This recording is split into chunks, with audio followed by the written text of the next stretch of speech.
Some people think you can live without intimacy, without connection. I think that's total crap. A few years ago, a client emailed me, and he said, "Today a miracle happened. Since my wife passed, I've been very lonely.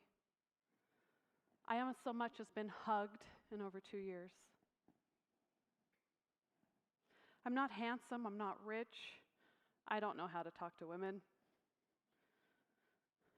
But you held me, you rubbed my back, you listened to me vent about my grief.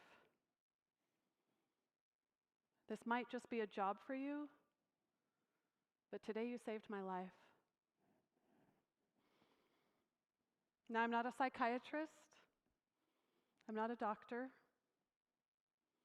I don't work for a crisis hotline. I'm a sex worker.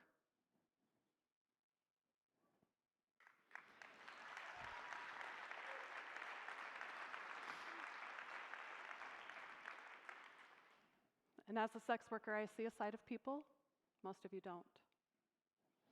Just so we're on the same page, the term sex work refers to sexual encounters by consenting adults for some sort of payment. Now, before your imagination goes crazy, hold on. Think about this. On average, studies have shown that sex only lasts 5.4 minutes.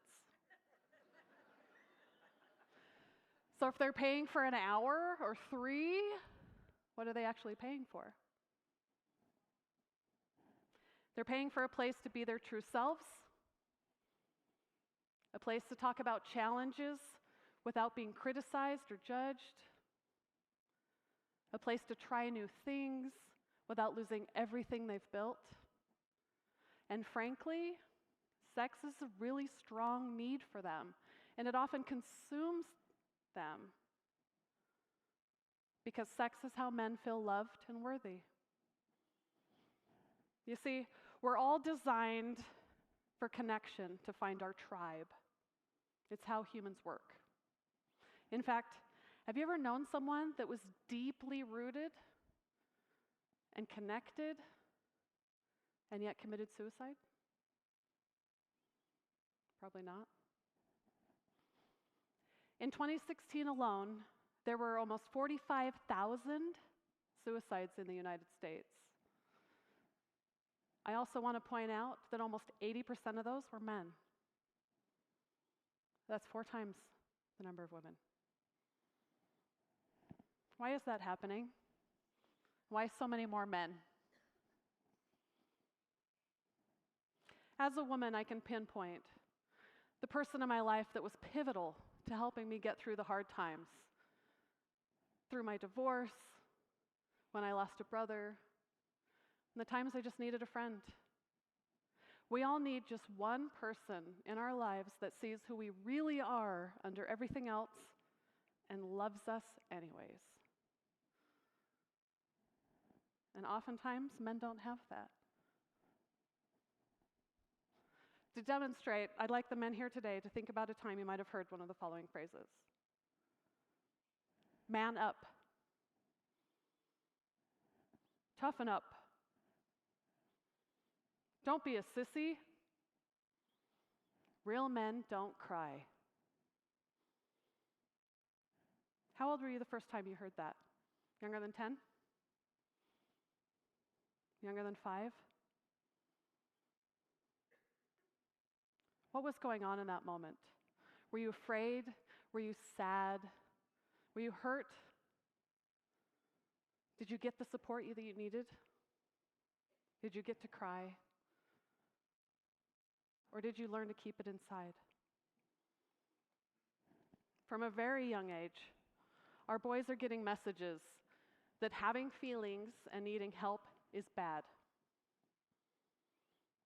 This happens at school, in sports, on TV, and sometimes in their own families. They come to believe that their value, their manhood, is in their muscles, their money, or their mojo. Think about that. You don't get to pick your body. There's only so much you can do with it. Money can be really hard to make happen, if it ever does, and it can go away very quickly. So if you only have 3 ways to prove yourself, and the first 2 you can't control, no wonder they turn to sex to feel better. No wonder they get desperate and aggressive when they feel lonely or unworthy.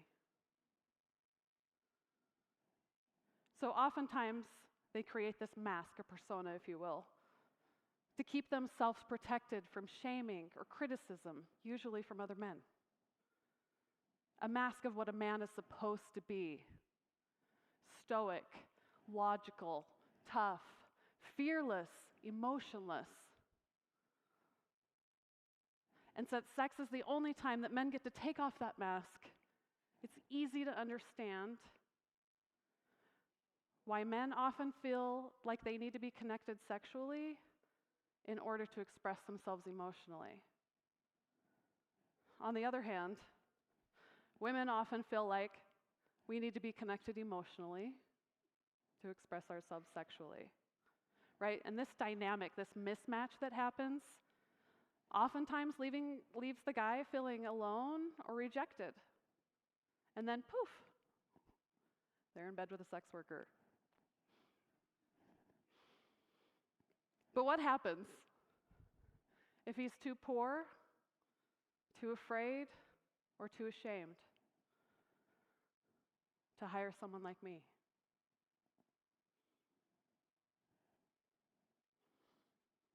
Former NFL player Joe Ehrman once said, "Boys who can't cry shoot bullets."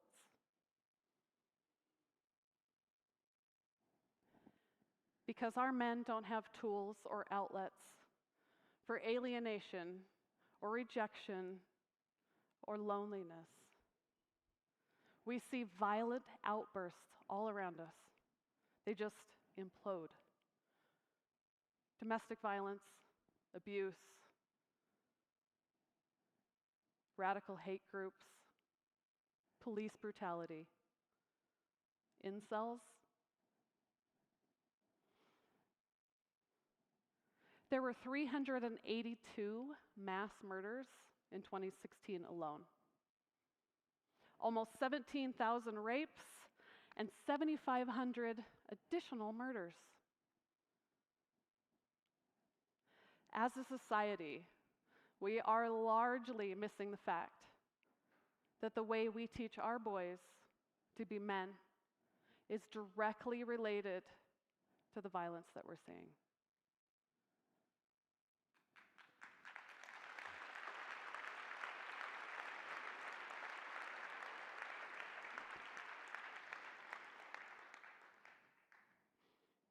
Sure, violence has many causes: genetics, situational, conditioning.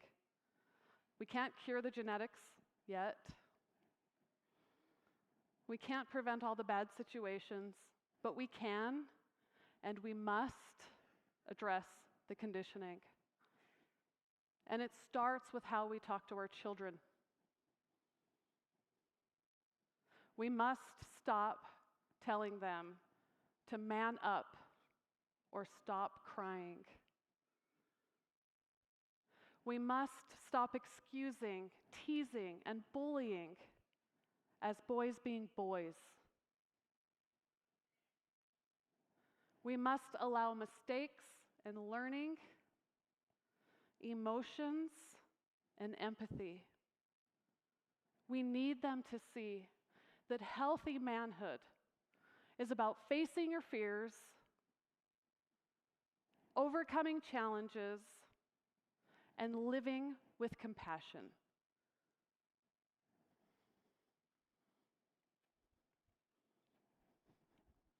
If you noticed before, I didn't mention what kind of sex worker I am, and there are many. It's because it doesn't matter.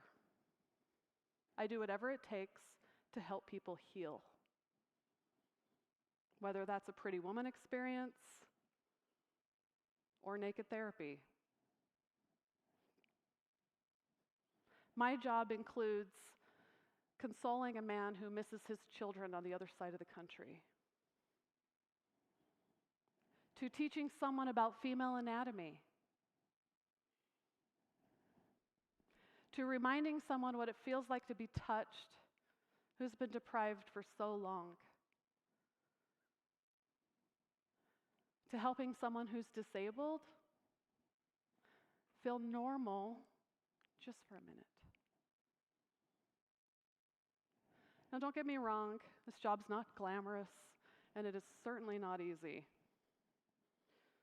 There's always a guy that wants to call all the time. You all know somebody like that, right? Or somebody that wants to do something really funky, okay? But there's a greater good here. These people deserve to feel important and connected to. And if they could find that somewhere else, they would have. We're all people that need help. We pay for help all the time. We pay for tax attorneys. We pay for car repairs. We pay for childcare, housekeeping. There's just this huge stigma around sex. Just as much as we seek healing for our minds and our bodies, we ought to be free to seek healing for our hearts and, well, our parts too. Just as you'd hire a mental health professional, I'm a sexual health professional. But it's not about the sex.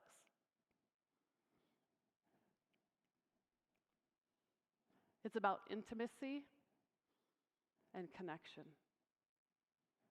Thank you.